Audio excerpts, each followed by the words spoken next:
Subscribe and press the bell icon to never miss another video of Bhakti Charu Swami.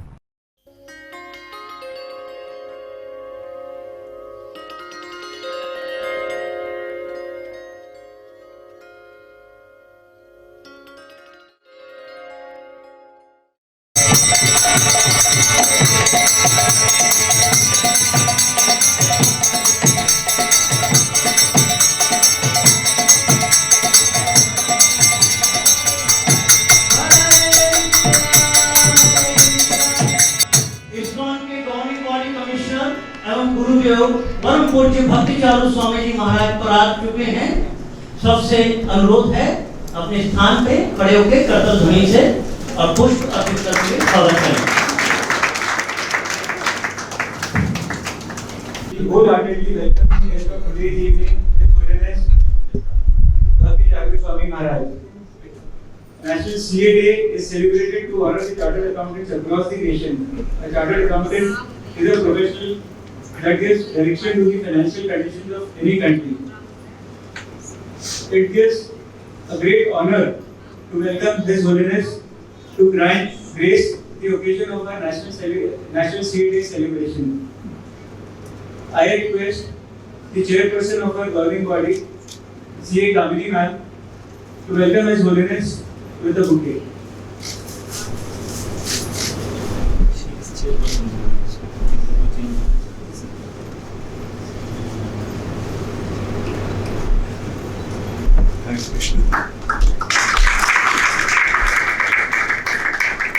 I humbly invite Vice Chairman CA Neeraj Jain ji to offer bouquet to His Holiness.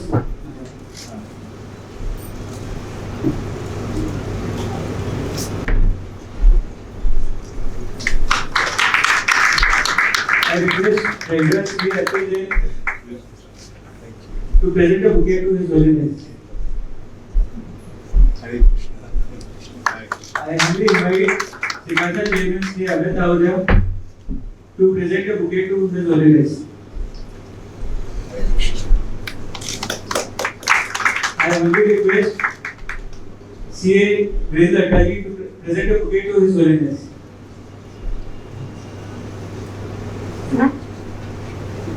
He's very senior. Okay. Hare Krishna. Thank you so much.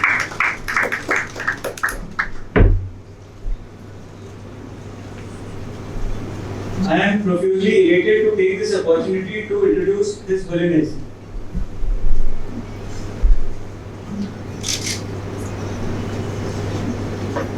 An existence of another reality beyond this material nature which speaks about His Holiness Bhakti Charu Swami Ji Maharaj. We will be learning from the learned speaker, His Holiness, who is a Gaudiya Vaishnava Sannyasi practicing Bhakti Yoga from last 41 years. He is the leader and past chairman of the governing body commission of the International Society for Krishna Consciousness. He is disciple of His Divine Grace A.C. Bhakti Vedanta Swami Prabhupada, founder Acharya of ISKCON. He studied chemistry at University in Germany, where he came across the Vedic scriptures. In 1975, he returned to India to wholeheartedly pursue his spiritual life. He is a producer of 130 volumes of serial Abhay Charan, which is based on the life history of Srila Prabhupada, the founder Acharya of ISKCON. He is author of Ocean of Mercy, A Search Fulfilled. He is chairman of Annamitra Foundation, ISKCON's Food Relief Foundation. Trustee of GBC College, India, Russia. He has been guiding a community of 10,000 devotees around the world. Travels extensively around the globe, namely Australia, USA, UK, Europe, Russia, and South Africa. He is presiding over GBC of Seattle, Odisha, West Bengal, Ujjain, Bangladesh. His Holiness has given presentations on an international level at various prestigious institutions and organizations, namely House of Lords, British Parliament, HSBC Bank, London, Headquarters, United Nations. His Holiness has been a part of the leadership show by Populous in Australia on happiness. He is chairman on board Monk Lead to Millions and has shared his insights on understanding the disconnect between our real self and our material self, cultivating positive qualities to find success, doing work that aligns with your nature, overcoming anxiety and distress. He has spoken on corporate spirituality in Earth Forum Singapore, Power of Faith Religious Conference in South Africa, Massachusetts Institute of Technology, Boston, USA, Ministry of Recreation and Health, South Africa, Ernst & Young, London, various corporations like Goldman Sachs, Accenture, etc., various IIMs, IITs, NITs, and many other institutes. Respected Holiness, similar is our prestigious institute, which has its own emblem, which has a mystical eagle on it and slogan, Ye Eshu Satyeshu Jagriti, which means a person who is awake in those that sleep. It is a quotation from the Upanishads, and the emblem was given by Sri Aurobindoji during the formation of ICAI in 1949. We would lead today our professional pursuits on what is ultimate goal of life with His Holiness sermons.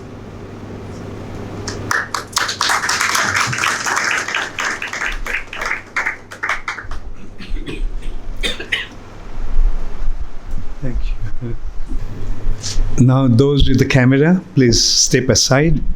Or, yeah, I can't sit. I can't see otherwise.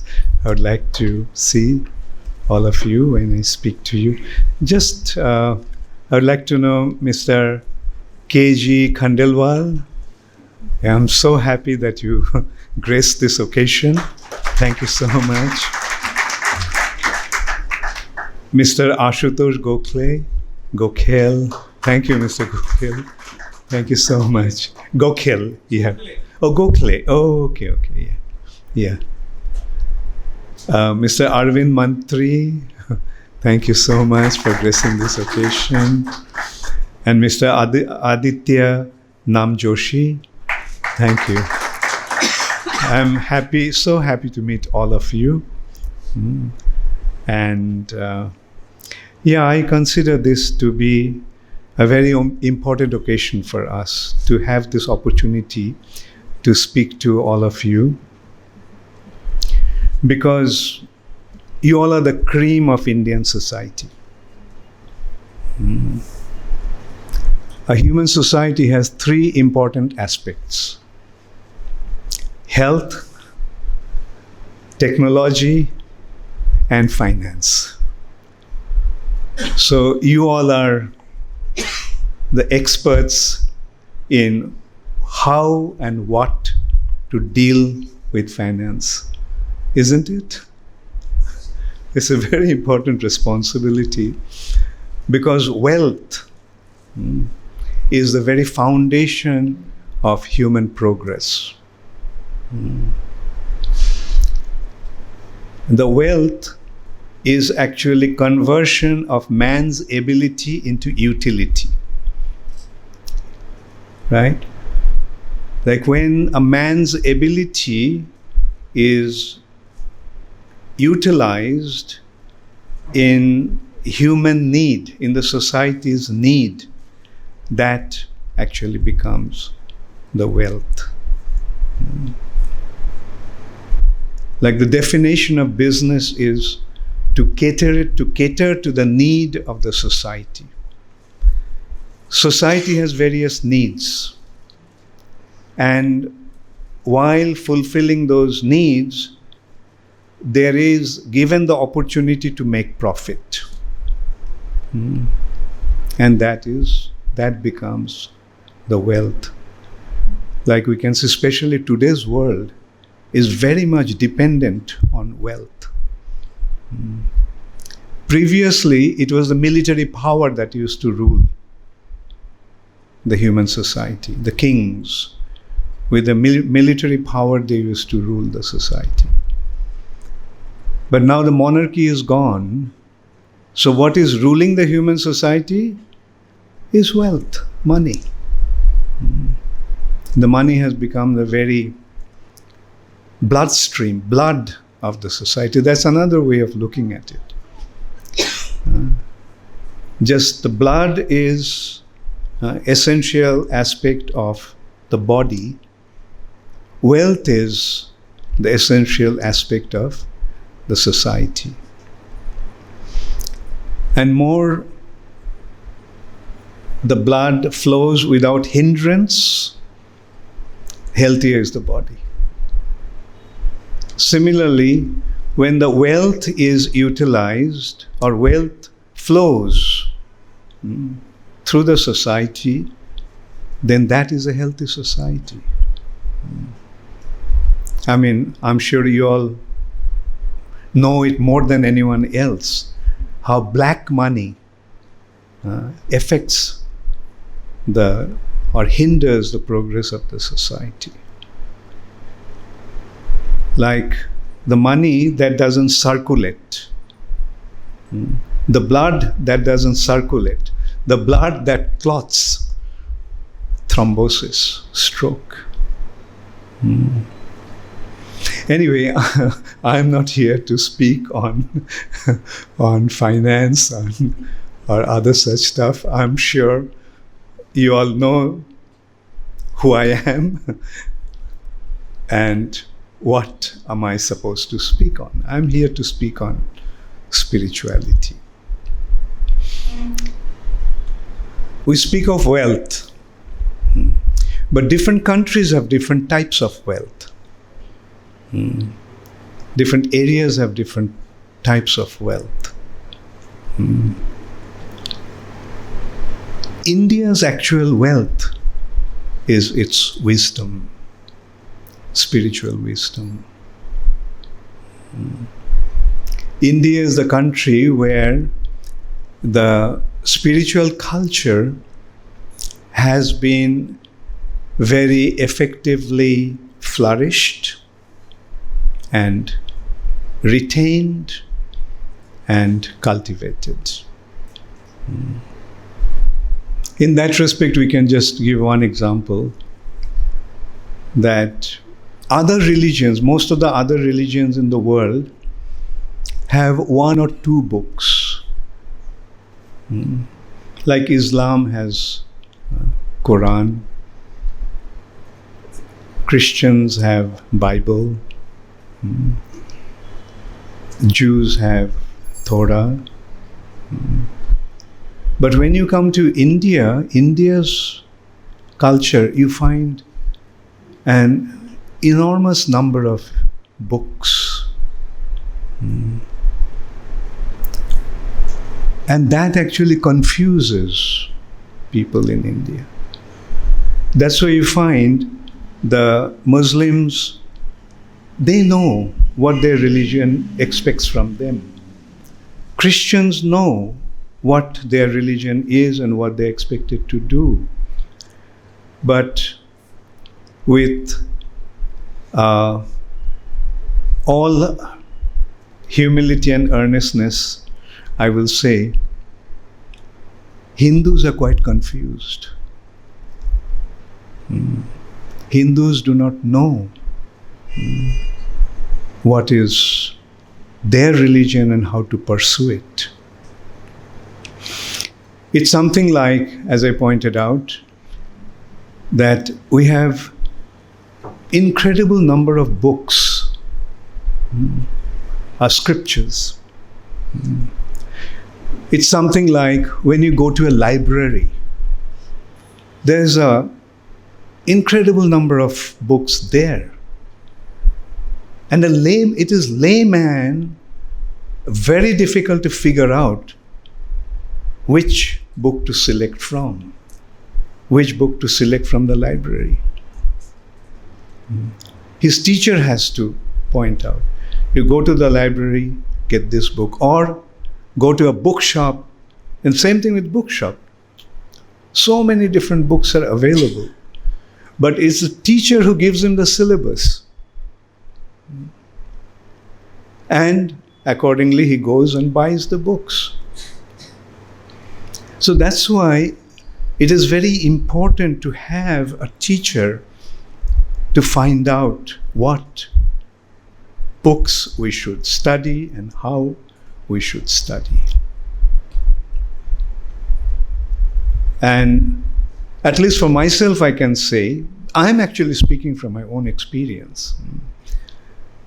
Like it was mentioned that I became interested in spirituality when I was in Germany. It all started like, I used to have a lot of American friends there. And one day, one of my friends there, started to sort of criticize India's condition. India is a poverty-stricken country where people are starving, and naturally, I couldn't tolerate that. And one thing I can tell you, your patriotism for your country increases when you go out of your country. You have the tendency to uphold your culture, your heritage. So I had a big argument with him.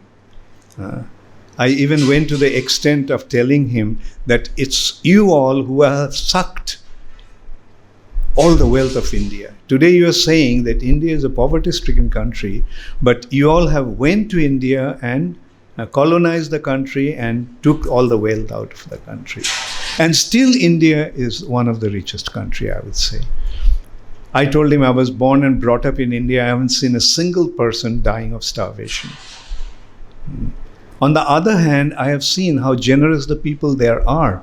If they see a person hungry, he'll go out of his way to feed that person.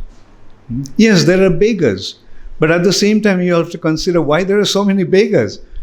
Because the people are generous there, to give money to the beggars. That's why there are so many beggars.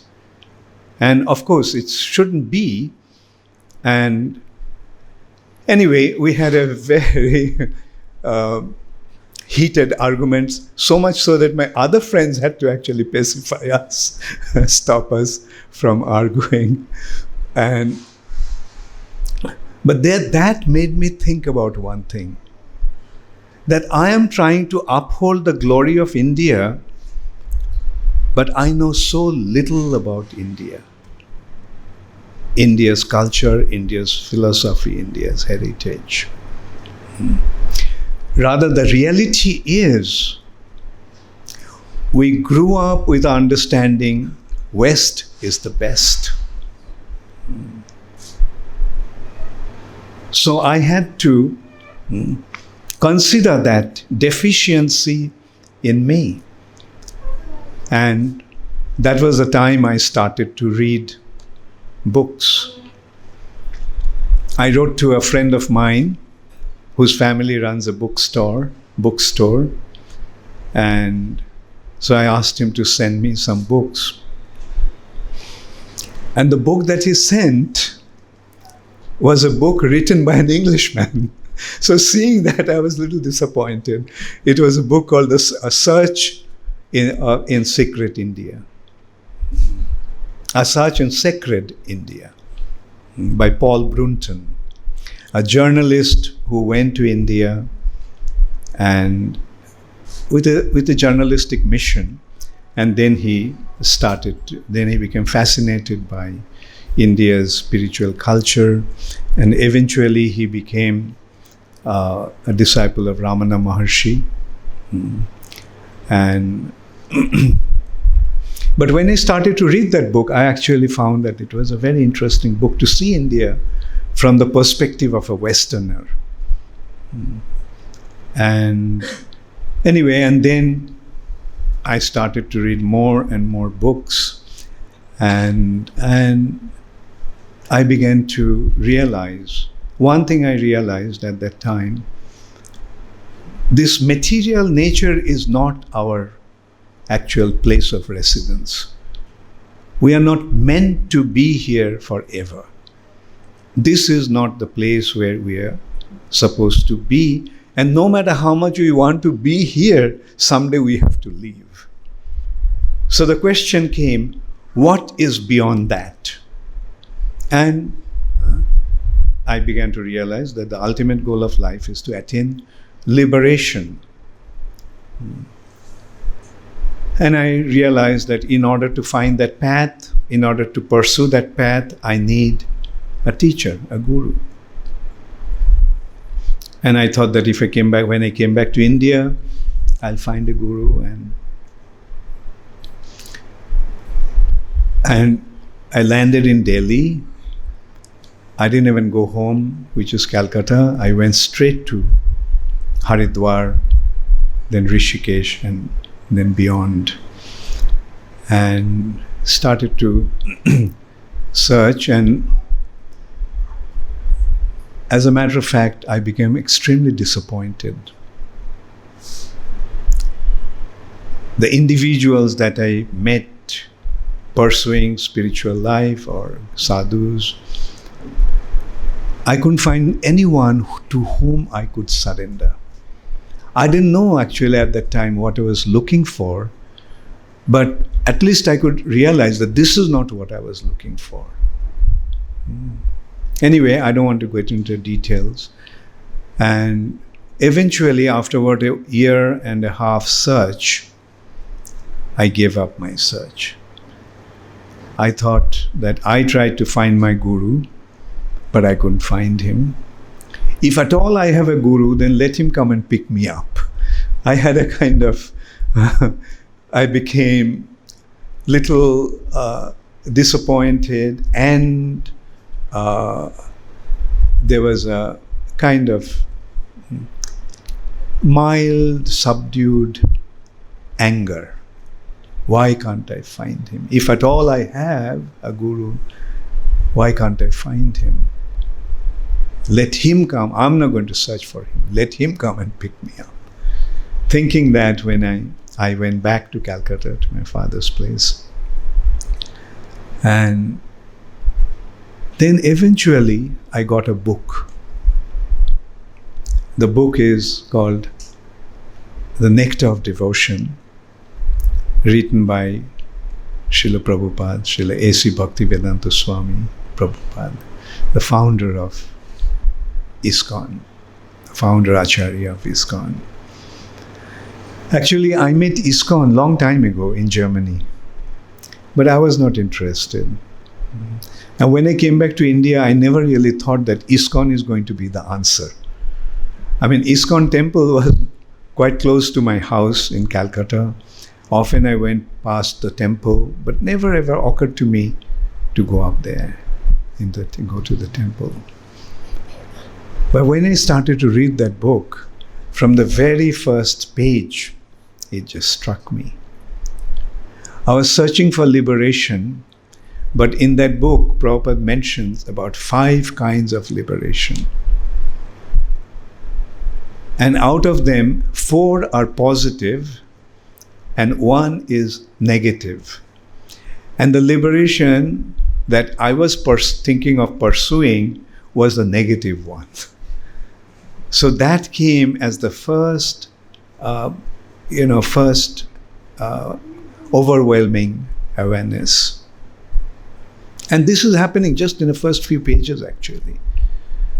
And then the thing that really came to me with a really awakening aspect, he pointed out that God is a person.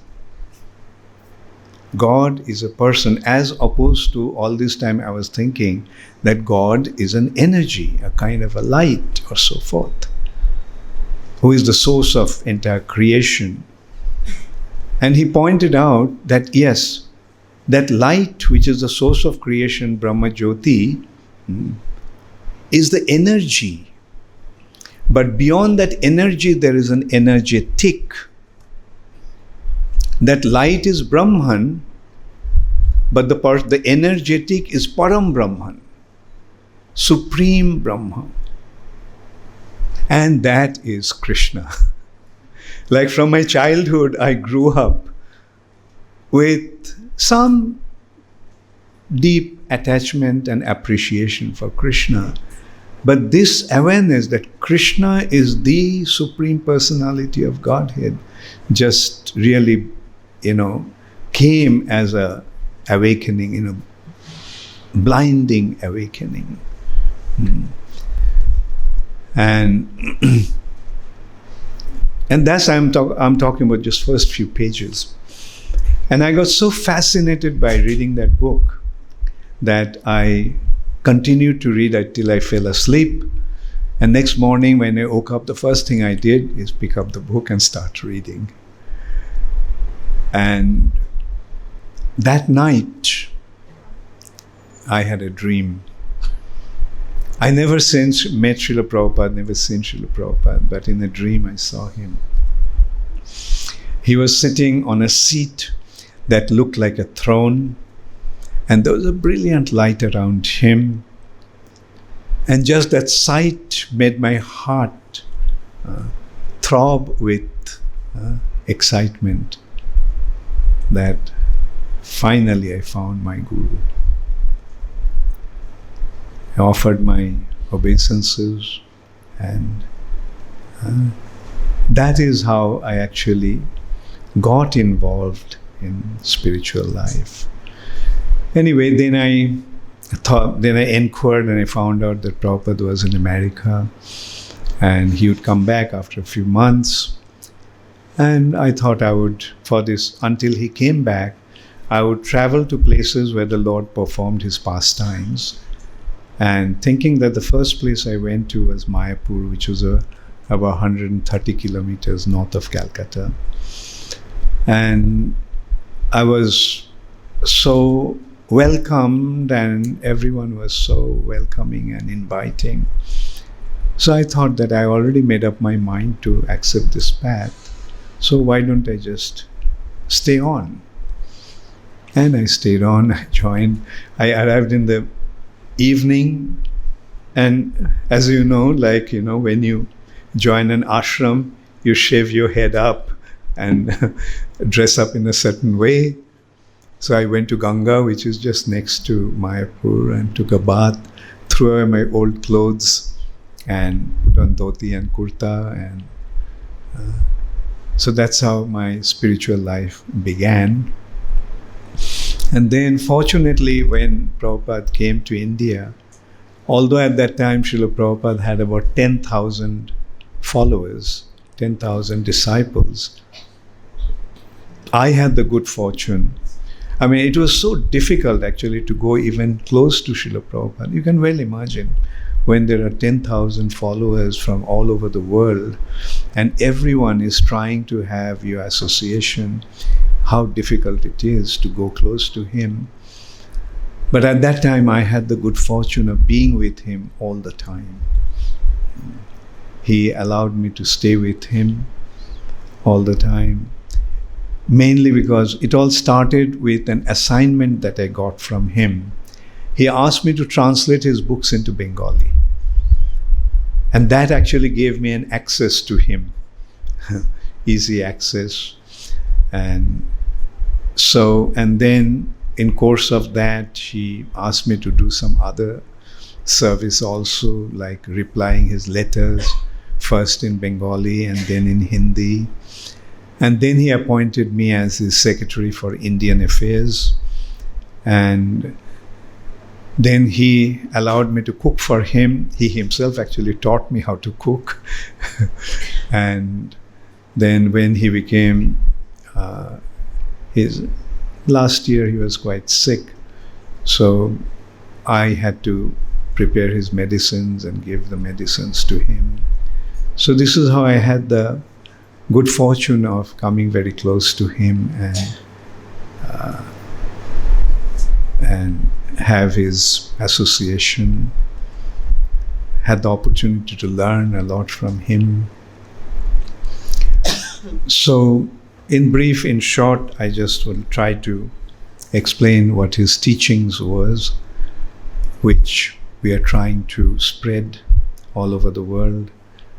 As I pointed out, that the wealth of India, the real wealth of India, the spiritual wisdom of India is the Vedas. The word Veda means knowledge. The knowledge about the spiritual reality. And that reality is beyond our sense perception. But that knowledge descends from the spiritual domain. And that is the only way we can receive this knowledge. The Vedas are the books that has presented that wisdom of the spiritual reality. And the Vedas, the knowledge of the Vedas flow in two streams. One is Upanishad and the other is Puran. In the Upanishad stream, the essence is Bhagavad Gita. And the Puran stream, the essence is Shrimad Bhagavatam. So Bhagavad Gita, for that matter, has been compared in this way. Sarva Upanishado Gabo. All the Upanishads have been compared to a cow. Sarva Upanishado Gabo. Dogdha Gopala Nandana. Gopal Nandan, Sri Krishna, milked that cow. Vatsa Partha, the cow gives milk for the sake of the calf. So here the calf is Arjun, Partha. And Sudhir Bhokta, the people with advanced intelligence, Sudhi, people with advanced intelligence drink that nectarian milk of Bhagavad Gita. Dugdham Gitamritam Mahat. So in this way, it is actually giving the essential understanding how all the Upanishads have been compared to a cow. From the cow, what is the most important thing that we want to extract? The milk. And the milk has to be milked by somebody. The cow has to be milked by somebody. So who is the milkman here? Krishna himself, the Supreme Personality of Godhead. And although Arjun is the nimitta, for this apparently the milk is given for the sake of the calf, but who drinks the milk? The calf doesn't drink all the milk. It's the human being who drinks the milk. So that is how this wisdom of the Bhagavad Gita is meant for everybody. And what is the wisdom? What is the teachings of Bhagavad Gita? The first teaching is there are two things in this world around us: matter and spirit. Inert matter, matter by nature is inert. But some of us, or all of us actually, are living. Matter is inert, but we are conscious. So what makes us conscious? The soul. It's the soul that makes us conscious. The presence of the soul actually makes this body made of matter alive. Body made of matter is a dead body. Like body made of dead matter is a dead body. But the presence of the soul that makes this dead body alive. And when the soul leaves the body becomes dead. The dead body becomes dead again.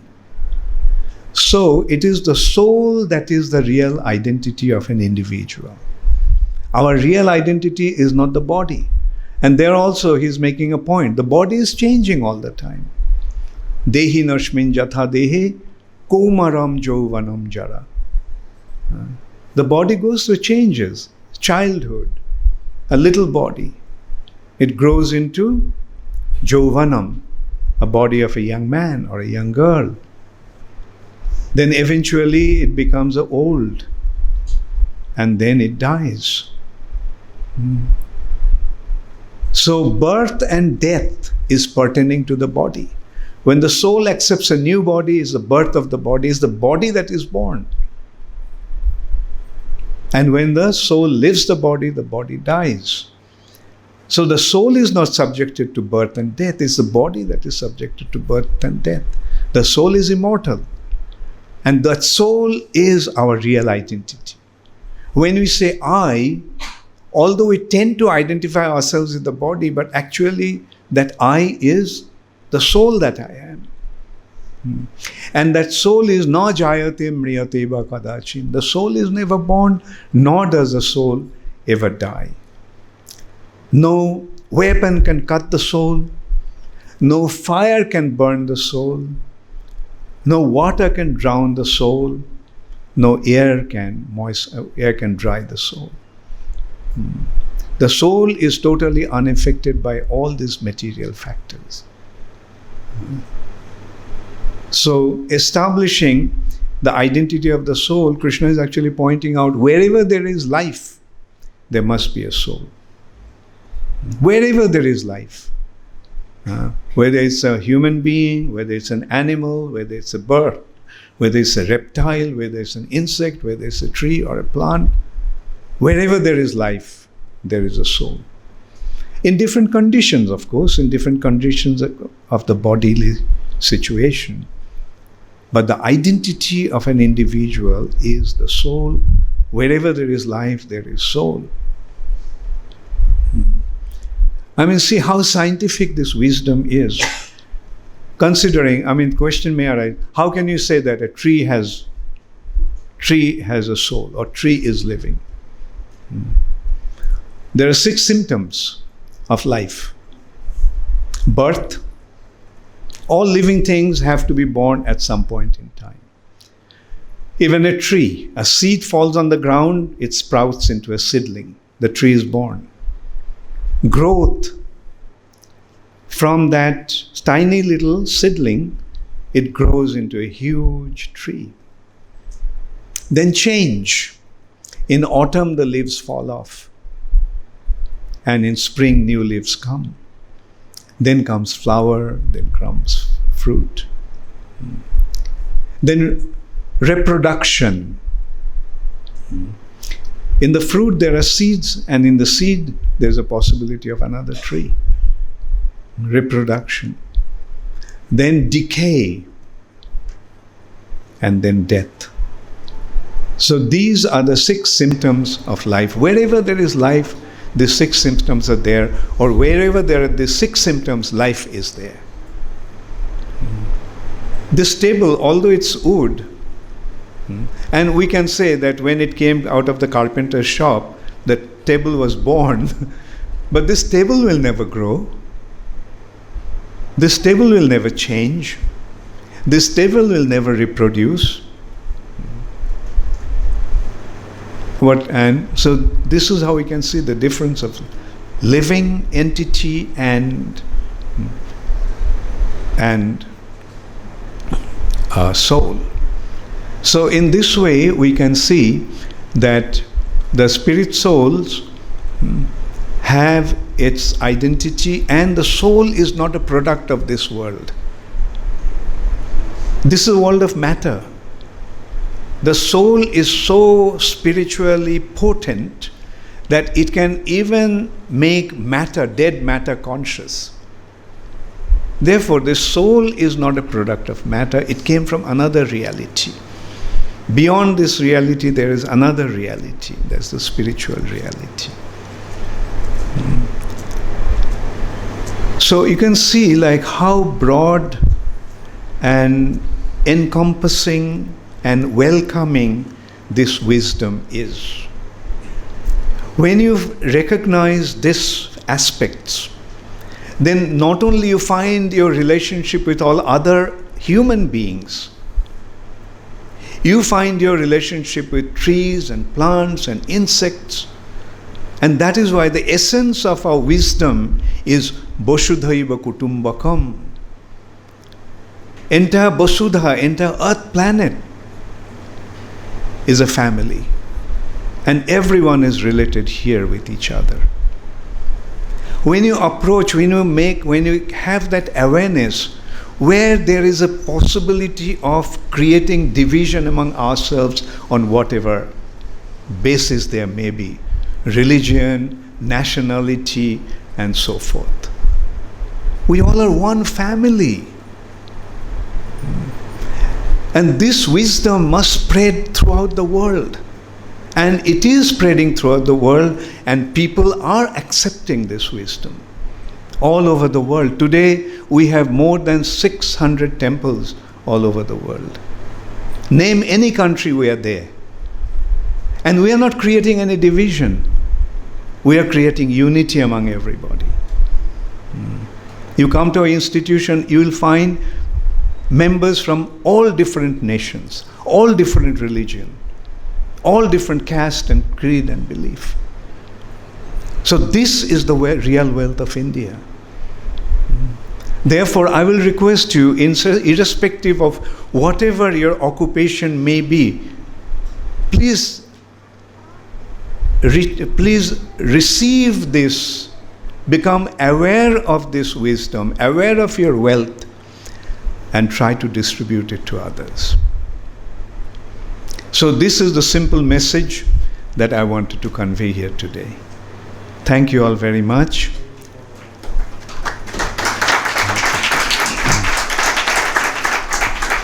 And if anybody has any question, please feel free to ask. Any question you can ask without any hesitation, and I'll be happy to answer them.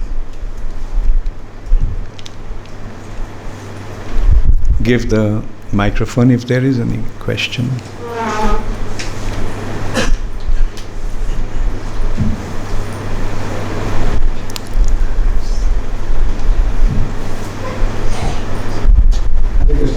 Hare Krishna. So you told that black money, which we were discussing in first phase of this thing. So you told this is the blood clotting as compared to black money. So, say when blood clotting happens, when heart attacks and all this come, so the accumulation of money, if in terms of black money, then how can it affect the whole ecosystem? I'm not talking about the economy. I am talking about the whole ecosystem. This black money, in terms of spirituality, how could it affect the spiritual life of a people? Spirituality actually doesn't have anything to do with money. I was speaking about that, the three aspects of, like the aspect of wealth. Anyway, to give an example, how we do not really have, our spirituality doesn't really have things to do with money. Because when some people tried to get Jesus, as a traitor against the Roman Empire, he gave a coin and asked, "My Lord, to whom should we give this?" And Jesus' answer was, "Give unto Caesar that is of Caesar. Give unto God that is of God." So, anyway, since you asked the question, I wanted to make that point clear, because don't expect these are your occupation, these are your business to figure it out, But if you want my response to that, then I'll say that what actually is how does black money hurt? Because it cannot circulate. It keeps on accumulating. Now, as I said, like blood, the more it circulates, the healthier is the body. The more the wealth circulates in the society, the more wealthy and healthy the society becomes. But if it keeps on, unused, just sitting there, a person thinks that I have so much money, but that money is not circulating. Therefore, that money is not really useful. That's why that money is black, right? And that is why, it just, ultimately what happens, like the rich becomes richer, and because the money doesn't circulate, the common people remain in a poverty-stricken condition. And that is how it harms the society. Does it make sense from your CA point of view? I would just like to add one question. If a person want to be a spiritual, or if want to follow this real spiritual... Oh, okay. No problem. Give us all your black money. We'll make it white. Meaning, we'll utilize in the service of the Lord. So, that's the thing we do, our spiritual master told us that whatever you get, use it immediately. One of the things that we do is offer bhoga to the Lord. And it's a lot, like our temple may have 100 people, but when we offer to the Lord, it's enough for even 300 people. So we invite people. If anyone is hungry, please come and take prasad. So this is how we are utilizing the wealth. Whatever comes to us, we immediately utilize it to giving out to the people.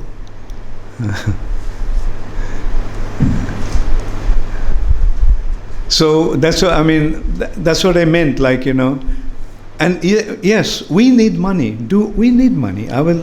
Because the money is the very, very basis of exchange today. Without money, you can't do anything. Like there was a time when we did go to the marketplace, especially in North India. We used to go to the market, and especially on Sundays we used to have feast, and we used to go to the market, and we used to tell them, and they would give, and that was enough, to have a Sunday feast. But our society has grown so big. We cannot really continue just like that. We do need money, and say to get some property, to maintain properties, to maintain this temple, we need money. And by Krishna's mercy, money is coming, and that's why we're able to actually sustain. It's not that we are saying that we don't need money. We need, but whenever we get something, we use it in the service of the Lord. Our objective is to serve the Lord, and by doing that, everybody gets the benefit. Thank you very much. Yes, please. हरे कृष्ण प्रभु जी। हरे कृष्ण।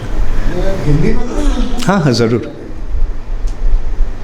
मैंने अभी तक जितना पढ़ा है उससे ये समझा है कि जितनी भी सोल्स वो एक अल्टीमेट सोल का पार्ट है।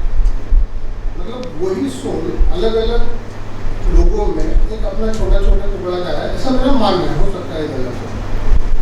अगर ऐसा है तो फिर इस दुनिया में इतनी ज़्यादा डिफरेंशिएशन क्यों? एक आदमी गरीब है, एक आदमी अमीर है, एक आदमी कष्ट भोग रहा है, एक आदमी ऐश कर रहा है। तो इस पर थोड़ा सा मार्गदर्शन आपका। Okay, very good question. So as you said at the beginning, मैं अंग्रेजी में बोलूँ? ठीक है? हाँ, okay. So the soul and the supreme soul. Yes. Atma, Param Atma. Bhagavan is Param Atma. In that way, in our scriptures, the example has been given, the sun and innumerable rays coming out of the sun. The sun is the source of all the rays and more, and the rays are tiny little fragments of suns. Qualitatively, the sun and the ray is the same. The sun has light, the ray also has light, but the ray is tiny, the sun is whole. So that's called achinta bhed abhed, simultaneously one and different. So that is the relationship between Atma and Paramatma. Now, your second part of your question is that then how come, if all are parts and parcels of God, why some people are enjoying and some people are suffering? Some people are some individuals in a degraded condition, some are in a advantageous situation. That is because, you see, we all belong to the spiritual world. The souls are from the spiritual world. In that respect, I will give an example to make this point little simple. The child says, "Daddy, Daddy, I want to go and play with my friends in the park." The father says, "Okay, come." So father takes the child to the park. And the child, meeting his friend, becomes completely lost in his game, playing with him. He completely forgot the father. But the father is sitting on a bench by the side of the park, and the child is playing. When he is playing it right, he is winning and he is happy. When he is playing it wrong, he is sad and he is losing. But the father is not involved in the game. It's the child who is actually totally involved, and he is responsible for the game himself. But then it becomes dark. Everyone is gone. The child calls out, "Daddy, Daddy, where are you?" The father says, "Come, let's go home." Right? So our children are like those children. Our situation is like those children. We told our father, Krishna, "Daddy, Daddy, we want to play with our friends." So he said, "Okay, come to this wonderful garden of this material nature." And here we are absorbed in a game. We are playing a game. That game is called guna karma. There are three modes in the material nature: goodness, passion, and ignorance. Sattvagun, Rajogun, and Tamogun. And we have our karma, the reaction of our action. The way we are acting, accordingly we are getting the results of the action. Some actions are elevating us to a higher situation. Like mode of goodness is taking us higher. Mode of passion are making us remain in this domain. And mode of ignorance is taking us down. Urdhang gachanti sattastha, madhye tishtati rajasa, jaganna gunavrittistha, adho gachanti tamasa. So this is the action-reaction principle or karmic reaction, law of karma. So everyone is actually subjected to his action-reaction. As you sow, so shall you reap. So if somebody is enjoying, then we must understand he must have done something right in the past. That's why he is enjoying. And if someone is suffering, then we must recognize that he must have done something wrong in the past, and as a result of that, he is suffering. So that will be the answer to your question. Like, nothing happens by chance or accident. Behind every action, there is a cause. And that cause is guna karma vibhagas, guna karma aspect. Thank you. Hare Krishna. Bharat एक बहुत वैभवशाली देश था सदियों से। बहुत भारत में संपदा थी, संपत्ति थी। उसके बाद मुगल्स आए, ब्रिटिशर्स आए, सबने भारत को लूटा। और भारत में बहुत कम चीज बची है। जैसे आपने पहले भी बोला था कि अभी भी हमारे पास रिसोर्सेज बहुत हैं। तो मुझे ये जानना है कि क्या लूटने के बाद भारत में कुछ बचा है? पहली चीज। दूसरी चीज ये कि भारत में बहुत ज़्यादा भ्रष्टाचार, करप्शन बहुत ज़्यादा है। ऐसा हम सुनते आ रहे हैं, देखते आ रहे हैं। बाहर के लोग यहाँ पे उद्योग डालना इसलिए नहीं चाहते हैं क्योंकि यहाँ पे लाल पिताशाही है, रेड कैपिटलिज्म। इसका कारण क्या है? Okay, very good question. इसका कारण है कलियुग। अशुद्ध कल्पा ही ब्राह्मणा कलि संभवा। समाज के सबसे ऊंचे कोटि के जो आदमी हैं वो है ब्राह्मण। ब्राह्मण जन्म के अनुसार नहीं। गुण कर्म विभागसः चातुर्वर्णं मया सृष्ट गुण कर्म विभागसः। भगवान कहते हैं गीता में कि ये चार वर्ण का तैयार मैं किया हूँ, गुण और कर्म के अनुसार। असल में जन्मना जायते शूद्र। Even Brahmanas by birth is a Shudra. संस्कारात भवति द्विज।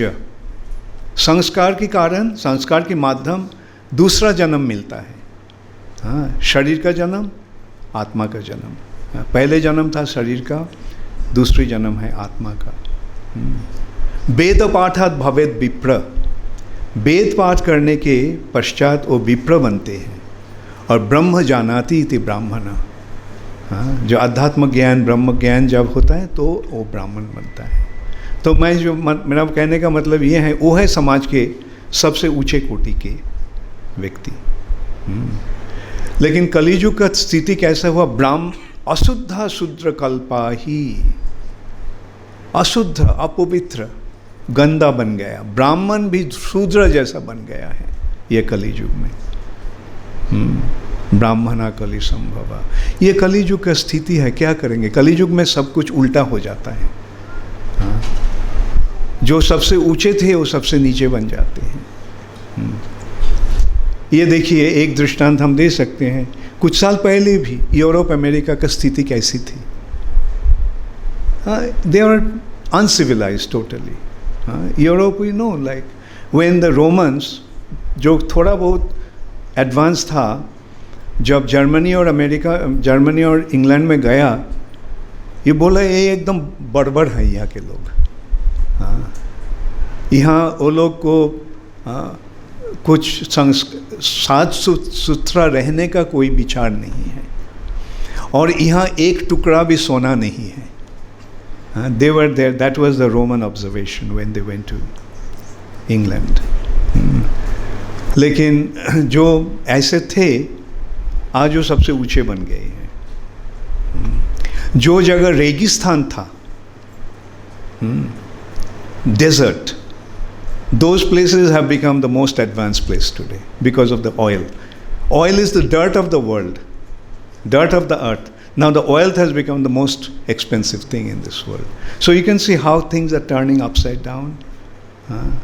Those are, like, anyway, so much so that in this age lamp, बत्ती जलेगी, उसके जो विक होता है वो नीचे की तरफ रहकर, अब देखिए कैसे बत्ती जल रहा है। The lamps will burn with the wicks pointing downwards. ये कलियुग का स्थिति है।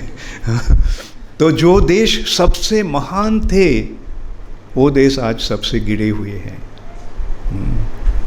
ये देश में हमको बचपन से ही शिक्षा मिलता था, औरतों को माँ की जैसे सम्मान देना, मातृवत परदारेषु।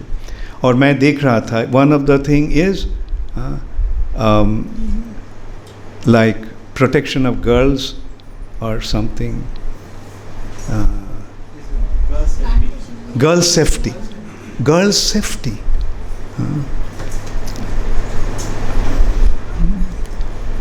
Like in Europe and America, you don't have to think like that, girls safety. They can roam around in the middle of the night without any hesitation, but in India today they are not safe even during the broad daylight. So that is the unfortunate situation. And why? Because in Kali Yuga, they have lost the principle of dharma. Dharma means laws given by the Lord. जब हम भगवान के दिए हुए कानून जो है वो मानते हैं तो समाज बहुत ही सौभाग्यशाली बनती है। और जब भगवान को दिया हुआ ये कानून हम छोड़ देते हैं, उसके विपरीत रूप से आचरण करना शुरू करते हैं, तो दुनिया का हाल ऐसा ही होता है।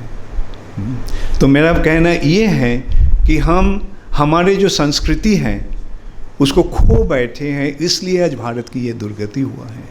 तो अगर हम भारत को अपनी महानता पुनः प्राप्त करने का अगर हम चाहते हैं तो हमारे ये संस्कृति को अपनाना पड़ेगा।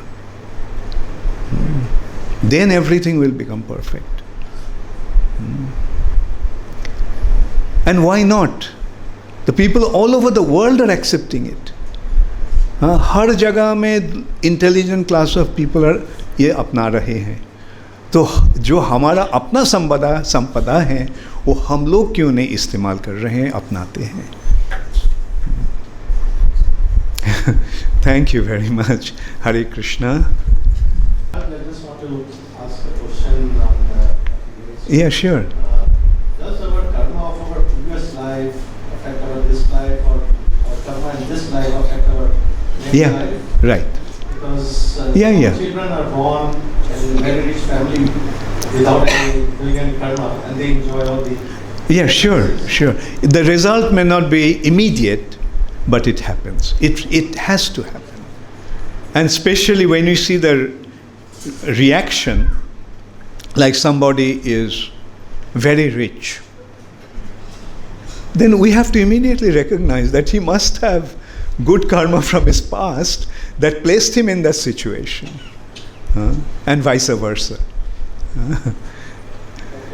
Thank you very much. Hare Krishna. The word of preaching will help us nurture our lives and profession more soulfully. Take the mic.